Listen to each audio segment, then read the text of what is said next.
Partout, il existe des personnages inspirants, des leaders qui ont défié les obstacles, gravi les échelons, surmonté leurs craintes. Ils ont de l'intuition, une équipe bien rodée. Et chacun d'eux a son histoire de succès. Bon vendredi matin à tous, directement du Fire Grill, Montréal, rue Stanley. Merci d'être là et de plus en plus nombreux à nous suivre à l'histoire de succès. Je vous présente nos invités, sans plus tarder. Marie-Amélie Saint-Pierre de l'École d'ébénisterie d'art de Montréal. Bonjour, Marie-Amélie. Merci de venir prendre un petit café avec nous dans une belle tasse, histoire de succès. Bonjour à Ron Dams également, de chez Optimum Talent. Ron est aussi de Success Finder, évidemment. Bienvenue, mon cher Ron. On va d'abord commencer avec toi, si tu le veux bien. Un beau rendez-vous qu'on a eu du côté de l'École d'ébénisterie d'art de Montréal, un endroit magnifique avec des gens qui ont un cœur gros comme ça et du talent avec autant de belles dimensions. Donc, ça va être intéressant. On regarde le reportage qu'on a préparé ensemble.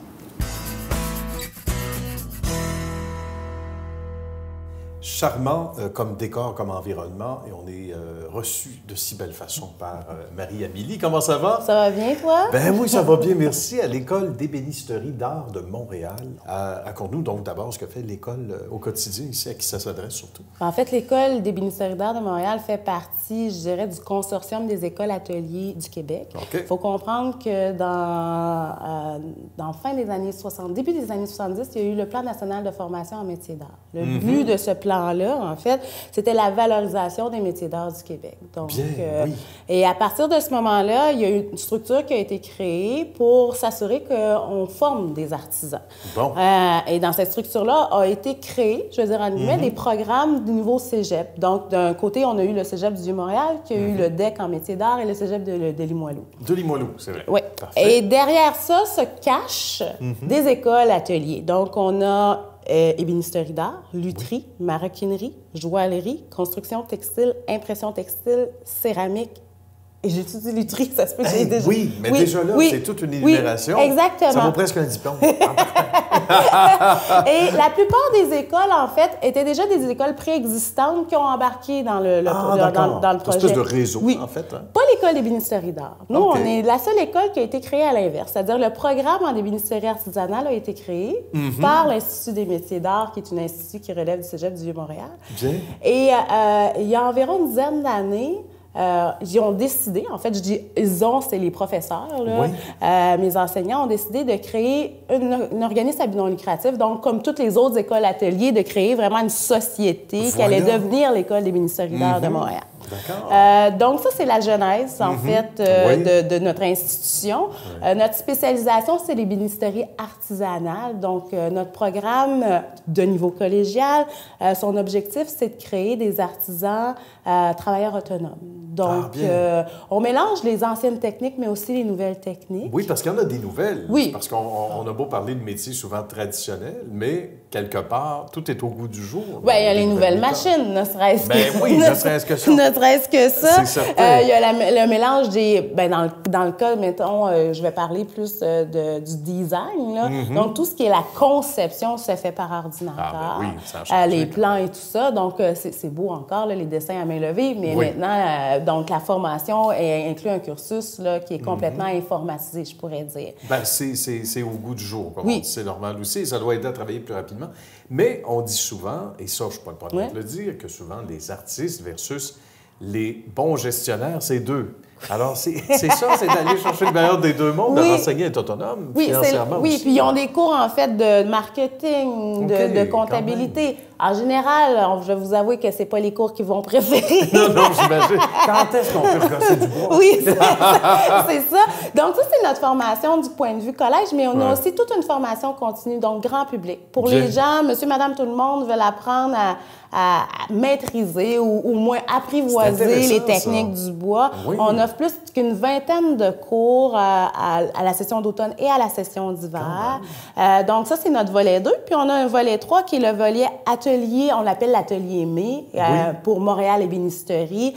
Cet atelier-là a deux volets en lui-même, c'est-à-dire qu'il accueille les diplômés du programme du cégep, parce qu'il faut comprendre que pour devenir ébéniste, en général, ça va demander un investissement de 80 000 pour avoir un atelier. D'accord. Donc, on a besoin, en fait, on a essayé de créer un tremplin entre la fin du diplôme et le marché du travail pour permettre aux diplômés qui sont intéressés, en fait, d'intégrer, en fait, l'atelier mai presque gratuitement ou à très faible coût. Donc, ils ont accès à un atelier complet en ébénisterie. Ils peuvent rester jusqu'à 2 à 3 ans là-bas pour parfaire un peu leur technique, se définir peut-être un peu plus aussi en tant qu'artisan. J'imagine, se faire conseiller aussi par des personnes ressources, tout ça. Exactement. Parce que c'est pas évident de devenir consul dans n'importe quel métier, dans n'importe quel domaine, travailleur autonome et de vivre de son art. Oui, absolument. C'est exactement ça. Et on a un autre volet à l'atelier mai, encore une fois, grand public. Les gens, monsieur et madame, tout le monde qui veulent avoir accès à un atelier peuvent nous appeler et ils doivent prendre un cours de base pour santé et sécurité des machines, mais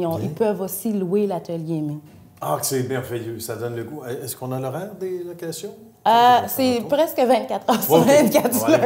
On est très ouverts. C'est intéressant. Il semble, en tout cas, inévitablement, ça perce l'écran. Une fille passionnée. Qu'est-ce qui t'a amené ici?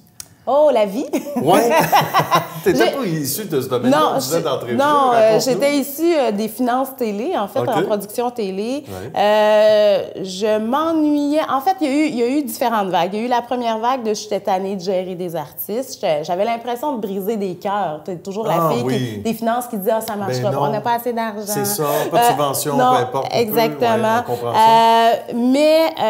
J'ai fait un saut en pharmacie quelques mois. Je me suis dit « Je trouve pas ma place. » Le poste de l'École des ministères d'art a ouvert, puis il cherchait quelqu'un qui était bon en finance, qui connaissait le milieu des arts et des subventions et qui connaissait l'éducation. Je me suis dit, j'en ai 2 sur 3. Il y avait comme un aimant. Oui. Il y avait quelque chose là, qui t'amenait là. Fait que j'ai appliqué, je suis allée passer l'entrevue, je suis revenue chez moi, j'ai dit à mon conjoint, je l'aurais pas. Ah oui, mais c'est souvent ça, hein? Oui. 45 minutes plus tard, j'ai eu l'appel de la présidente du conseil d'administration. On te prend, tu peux commencer la semaine prochaine. Qu'est-ce que tu as le plus aimé en entrée de jeu? D'abord, à quoi ça ressemblait rapidement ton défi? Le jour 1, là, le plus gros défi pour moi, à la base, était financier, puis c'est le profil, en fait. L'école avait des difficultés financières qu'elle n'a plus du tout à ce jour. La plus belle chose qui m'a frappée en rentrant, c'est que je travaillais avec des gens qui étaient passionnés, et c'est hallucinant, là. Non seulement sont passionnés de l'ébénisterie, ce qui est une chose, mais sont passionnés par l'enseignement de leur savoir. Ça, c'est deux, et là. ça, c'est incroyable. Le legs, hein? Oui, ce legs-là et l'importance de transmettre une tradition. Oui, aussi, tout à fait. Oui. Pour ne pas que ça se perde. Non, et je dirais de la redéfinir au goût du jour. Parce que, on le voit peut-être pas là, partout ici, là, mais on a des anciens meubles, mais il y a des nouveautés, les nouveaux designs. Le bois, en fait, est un matériel qui traverse très bien le temps. Donc, il y a vraiment un but commun avec une matière, évidemment, qu'on adore et qu'on apprend à redécouvrir, le meilleur de tous ces mondes. Bravo, encore une fois. Merci beaucoup. Félicitations. Puis merci d'avoir fait Histoire de succès. On va revenir. Merci. On est comme dans l'immeuble. On s'installe, on est tranquille. On viendra. Merci. Merci. Ron a sa question maintenant pour Marie-Amélie. Je suis très intéressé d'entendre votre vision et de voir également comment vous voyez le support et la collaboration gouvernementale au niveau de l'école. Mais c'est certain que le modèle en soi des écoles ateliers est assez unique. Il est unique en Amérique du Nord. On a essayé de reproduire en quelque sorte le modèle français, c'est-à-dire avec de compagnonnage. Donc, on est des petites écoles avec un petit ratio d'étudiants. Donc, des fois, ça devient difficile pour les gouvernements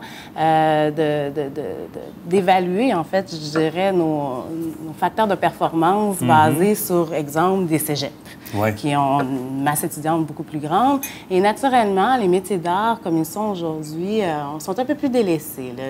La mode est à la nouvelle technologie, donc l'engouement même gouvernemental se tourne beaucoup plus vers les nouvelles technologies, le cinéma, l'intelligence artificielle.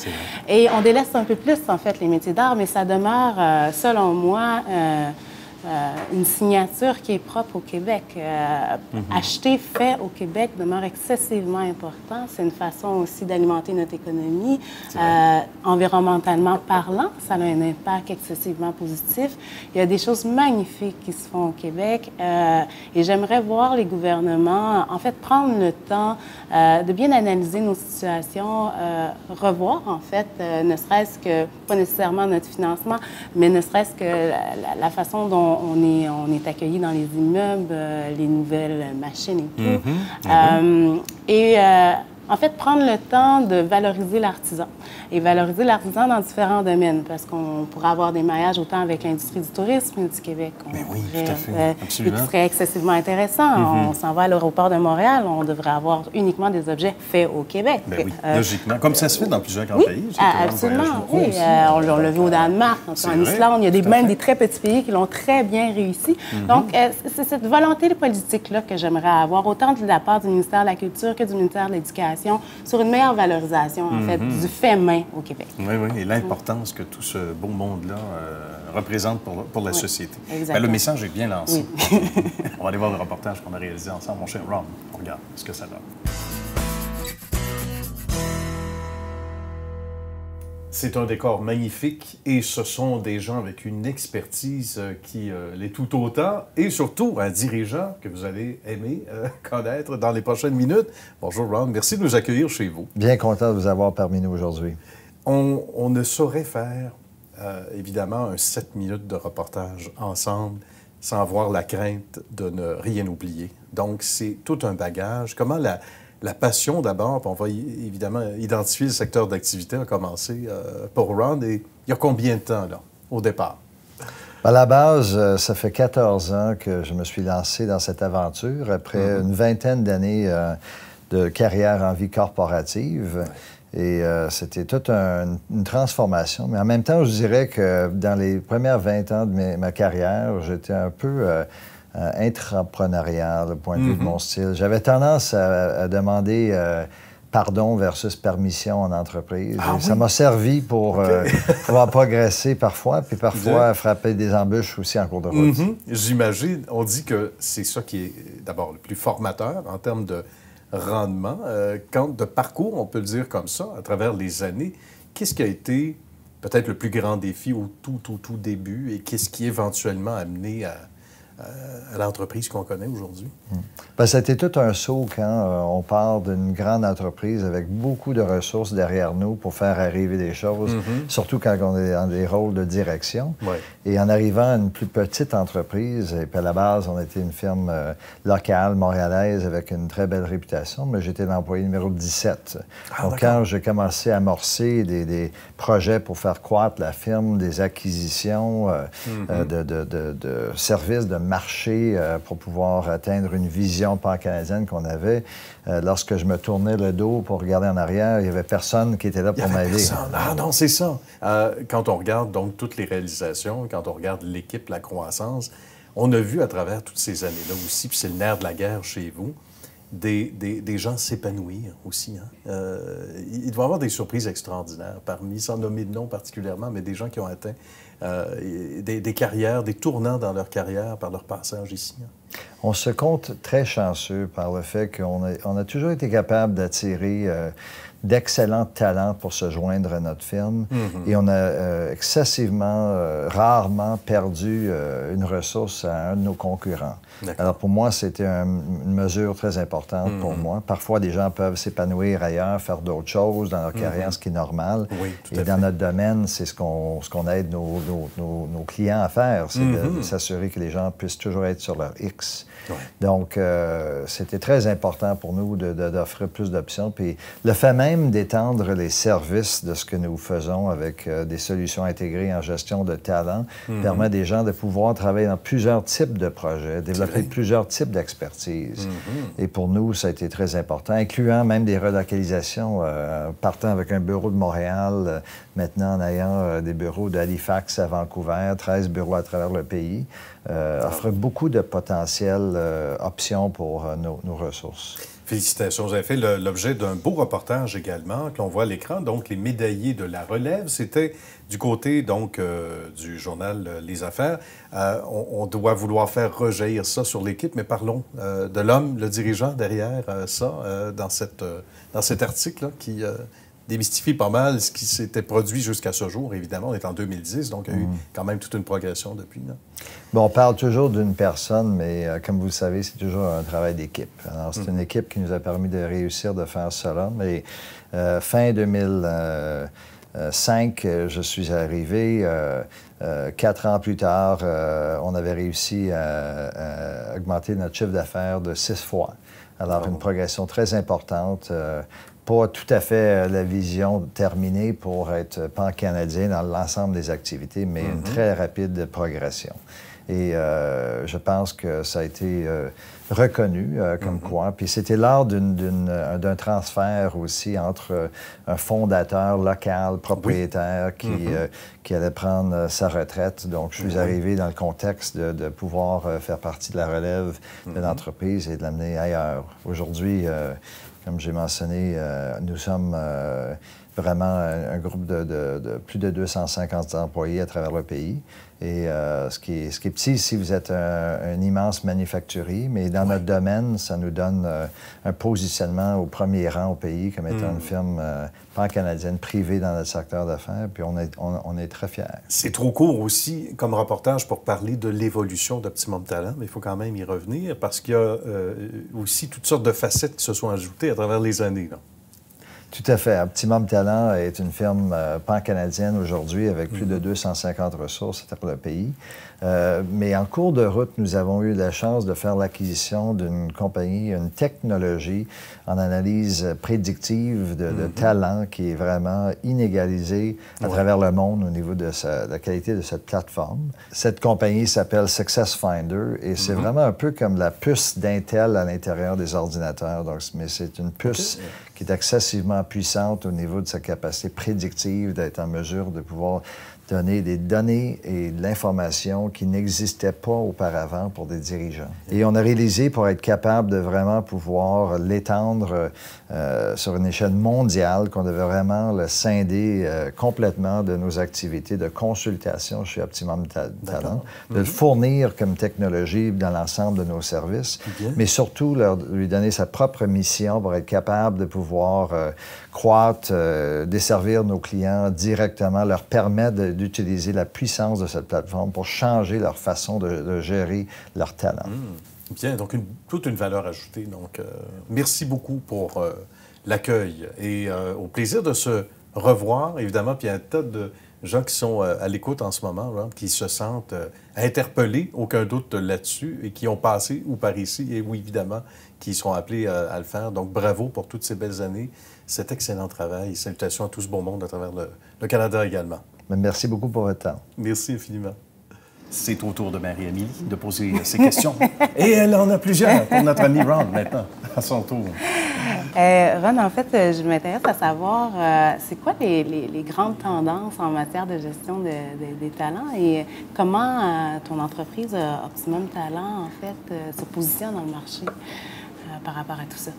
Bien, c'est la grande question de l'année ou de cette époque, parce qu'on voit tellement l'impact de la pénurie des talents. Les gens ne se rendent pas compte jusqu'à quel point qu'on a une pyramide inversée aujourd'hui entre les gens qui sont là pour nous remplacer au niveau des gens qui sont plus près de la retraite. Et le défi que les organisations ont, c'est de bien comprendre à qui ont affaire au niveau de ce talent. Auparavant, les gens étaient capables de pouvoir avoir une marge d'erreur élevée. Les gens devaient trouver leur propre chemin, puis ça ne se fait plus parce qu'il y a tout simplement tellement de postes qui ne sont pas comblés. L'identification de ce talent devient très, très difficile. Également, comment on peut accompagner ces gens. Donc, la notion de penser qu'une personne va arriver parfaitement habile et apte à pouvoir faire ce qu'ils ont à faire est passée. Il faut vraiment comprendre comment on peut travailler avec ces gens pour valoriser leurs forces. Les taux d'engagement les plus élevés, c'est lorsqu'on peut trouver un bon fit au niveau d'une équipe dans une organisation, puis ça le démontre de loin. C'est tout un défi, ça aussi, hein? S'assurer que la personne soit sur son X, que le patron ou la patronne est la bonne personne choisie, mais que collectivement aussi, ce soit un homme ou une femme d'équipe. Ça fait beaucoup de critères. Il y a une liste tout doux assez musclée. Bien, c'est fort intéressant. Notre troisième invité, vous le voyez bien, ne pouvait être avec nous ce matin, M. Jean Charbonneau, qui a été retenu à l'extérieur, mais on vous présente bien sûr le reportage qu'on a réalisé avec lui.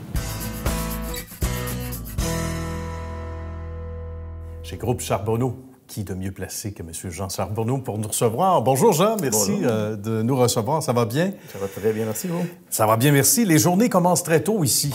Exactement. Chez Groupe Charbonneau, on va parler d'abord du début de l'histoire de Groupe Charbonneau, sans doute plus modeste. Comment tout ça a commencé? Il y a quelques années. Ça a commencé, oui, exactement, il y a 102 ans, donc en 1917. Oui. Alors, mon grand-père qui est parti de l'entreprise à l'époque. Alors, il faisait de la plomberie, comme on dit, en Bessic à cette époque-là. Ah oui, hein? Alors, toujours dans le même quartier? On est dans le centre-sud? Dans Villemort, Côte-Saint-Paul, toujours dans ce quartier-là. Alors, malheureusement, il est décédé très jeune, il avait à peine 40 ans. Alors, ma grand-mère a pris le relais de l'entreprise, puis elle a fait travailler ses 5 garçons dans l'entreprise. Bien, une femme forte. Exactement, exactement. Alors, et mon père faisait partie, naturellement, d'un de ces 5 garçons-là. Alors, l'entreprise a passé les années. Et puis, moi, je suis rentré en 1982. OK, d'accord. Mon cousin est en 81. Bien. Et là, nous, on a racheté à ce moment-là nos pères respectifs en 91. Alors, on était 2 cousins qui étaient les 2 la 3e génération des Charbonneau. Déjà, quand même, à prendre la relève. Exact. C'est assez exceptionnel. Comment on a vécu ça, cette transition-là? Vous avez acheté vos papas respectifs. Comment ça s'est fait avec l'ami cousin? Travailler avec un cousin, je pense que c'est différent de travailler avec un frère. Ouais. Je pense qu'il y a un respect qui est plus présent avec un cousin. En tout cas, nous, ça a toujours été comme ça. Bien. Et puis, le rachat des pères, naturellement, s'est fait. Les pères, naturellement, étaient inquiets de voir la relève, la 3e génération. Hein, ils se demandent si on va passer au travers. Naturellement, historiquement parlant, les entreprises de 3e génération, ils ont de la difficulté. Oui, souvent. Alors, nous, honnêtement, ça a bien été. On a pris possession en 91 et puis, depuis ce temps-là, on a cessé là, de grandir. C'est assez extraordinaire. Ça n'arrête jamais, ce succès-là. Qu'est-ce que l'on faisait au tout début versus même au moment où vous avez pris les guides avec votre cousin jusqu'à aujourd'hui? Hein? Naturellement, comme partout, l'informatisation est présente dans tous les secteurs de la construction aujourd'hui. Alors, on a fallu s'adapter naturellement. Alors, et c'est la vitesse d'exécution aujourd'hui. Avec Internet, les plans qu'on reçoit par informatique, avant, on recevait ça par rouleau. On avait le temps un peu de se revirer de bord. Aujourd'hui, c'est je te les envoie, puis boum, c'est sur l'ordi. Tu l'as pas eu? Comment ça? À l'instant même. Alors, ça. le gros point majeur, c'est la vitesse. Tout ça a été créé naturellement par l'informatisation de tous les secteurs d'activité, autant l'administration que la gestion de projet. Alors, c'est très, très rapide. C'est un avantage d'être situé à Montréal. Et quelque part, ça peut être très intéressant pour ceux et celles qui veulent embrasser une carrière dans ce domaine-là, parce que dans bien des secteurs, il y a pénurie de main-d'œuvre, vous n'êtes pas étranger à ça. Effectivement. C'est avantageux de venir travailler chez vous, parce qu'on commence de bonne heure aussi, là. Oui, tout à fait. On commence de bonne heure, et avec le trafic, naturellement, c'est un avantage de commencer de bonne heure. On commence de bonne heure, on finit de bonne heure. Oui. Mais les gens de Montréal, on est bien localisés quand même pour attirer des gens de Montréal. Puis dans les dernières années, on s'est positionné aussi sur la Rive-Nord pour justement avoir des gens de la Rive-Nord qui sont à nos bureaux de Laval. Alors, on a réussi à garder nos employés je veux dire, en très grande majorité, là, en offrant la possibilité d'être à Montréal et aussi ça arrive nord. À quel moment, Jean, on a senti qu'on a vraiment atteint une nouvelle étape de progression, justement, d'ascension chez Groupe Charbonneau ces dernières années? Est-ce qu'il y a un moment où c'est marqué presque au fer rouge, dans le bon sens du terme, ou ça s'est fait graduellement? Je pense que ça s'est fait graduellement avec les acquisitions, petit peu à petit peu. On a grandi le groupe, grandi. Aujourd'hui, Groupe Charbonneau, c'est 5 compagnies opérantes. Alors, je pense que ça s'est fait vraiment graduellement. On n'a pas pris des bouchées trop grosses. On est plus tranquillement. Il faut les digérer, hein? C'est vrai. Pas les faire trop rapidement. Là. C'est bien dit. Parce qu'acheter une entreprise, c'est une chose.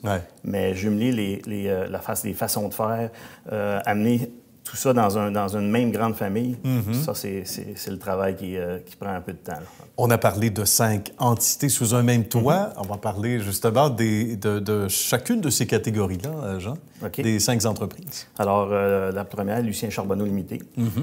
Elle, cette entreprise-là, fait de l'institutionnel commercial, donc travaille dans tous les hôpitaux, les grands hôpitaux à Montréal, les écoles, les commissions scolaires, un peu partout, des universités. Alors ça, c'est comme on dit, c'est le vaisseau amiral de la boîte. Belle image. Oui, après ça, on a Plomberie Charbonneau Inc., spécialisée strictement dans le service. Alors tous les appels de service passent par cette division-là, autant résidentiel qu'institutionnel, commercial. D'accord. Après ça, l'Heureux Mongeau, JC Lauzon, se spécialise, eux autres, dans les remplacements de tours d'eau, de chaufferie, les salles mécaniques. Travaillent aussi beaucoup avec Gaz Métro. Alors, sont spécialisés vraiment dans des chauffages au refroidissement. Alors, cette division-là.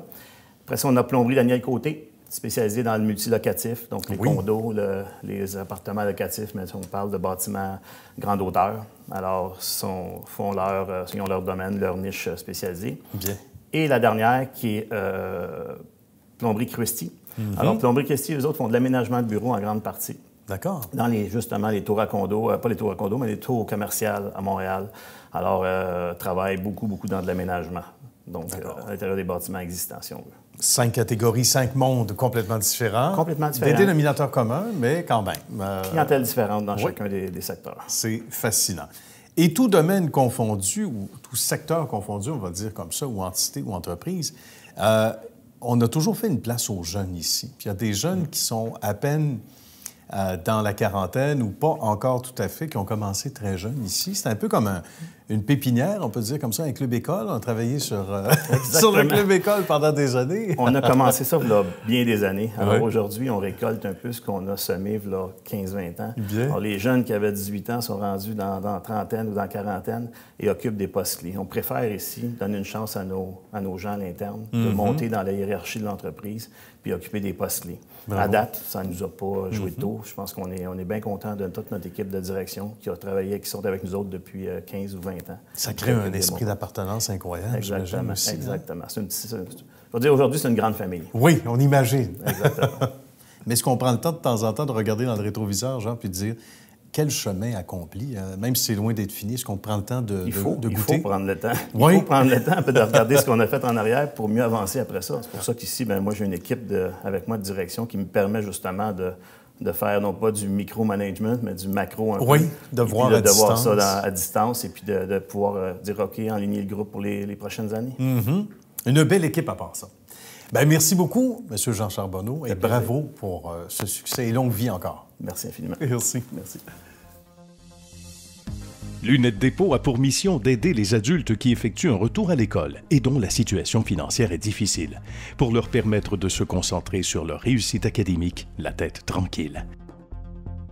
Visitez le site web lunettes-dépôt.ca pour de plus amples détails et pour connaître l'emplacement le plus près de chez vous. Lunettes Dépôt, pour une meilleure vision du futur. Bien, c'est déjà tout. En bonne compagnie, ça va tellement vite. Merci à nouveau, M. Charbonneau et Marie-Amélie, pour avoir plus de détails sur l'École d'ébénisterie d'art de Montréal. Je l'ai dit d'un seul coup, sans erreur. Ça se passe comment? Sur le courriel, non pas le courriel, mais le site web? Le site web se trouve à être ébénisterie-art.com. Tout simplement. Tout simplement. Et notre ami Ron a droit à 2 sites web pour le même prix. C'est un 2 pour 1 ce matin. Alors, pour aller faire un petit tour du côté, entre autres, de Optimum Talent, mais aussi de SuccessFinder. Alors, c'est optimumtalent.com et successfinder.com, tout simplement. Tout simplement. Bien, ça a été un bonheur de vous recevoir, bien sûr, à l'émission ce matin. Merci beaucoup. Bravo pour vos cheminements respectifs et tout ce beau monde qui gravite autour de chez vous, dans vos univers respectifs, qui sont plus près que l'on pense quand même. Merci beaucoup d'avoir été là. Merci. Ça a été un plaisir. Et nous, on se retrouve évidemment la semaine prochaine pour une autre page d'Histoire de succès. Bye bye, bon week-end.